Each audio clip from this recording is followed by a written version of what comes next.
Hi అండి, welcome to Devi's గుమగుమలు. ఈ వీడియోలో రవ్వ కుడుములు చేసి చూపిస్తానండి. దానికి ముందుగా స్టవ్ పై కడాయి పెట్టుకొని గ్లాసున్నర వాటర్ వేసుకోవాలి. ఇప్పుడు ఆ వాటర్లో 1 చెంచా నెయ్యిని వేసుకొని 2 చెంచాలు శనగపప్పు వేసుకొని ఉడికించుకోవాలి. ఇప్పుడు టేస్ట్కి సరిపడా ఉప్పుని వేసి ఒకసారి కలుపుకొని 1 కప్పు పచ్చి కొబ్బరి తురుము వేసి ఒక 2 నిమిషాల పాటు ఉడకనివ్వాలి.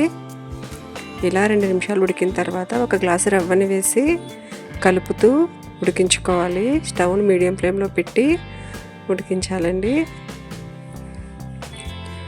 రవ్వ ఇలా ఉడికిన తర్వాత పొడి పొల్లాడుతూ రావడానికి ఇంకొక స్పూన్ నెయ్యి వేసి బాగా కలిపి ఒక 10 నిమిషాల పాటు పక్కన పెట్టుకోవాలి.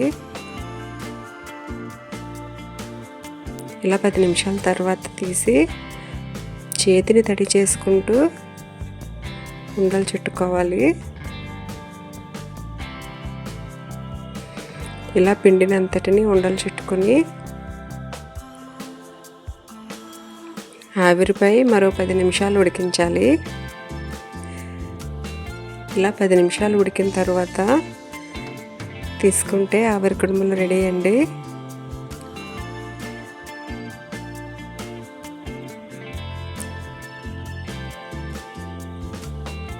అంతేనండి, ఆవిరి కుడుములు రెడీ అయింది. ఈ వీడియో మీకు నచ్చినట్టయితే ఒక లైక్ చేయండి. థ్యాంక్ యూ ఫర్ వాచింగ్ అండి.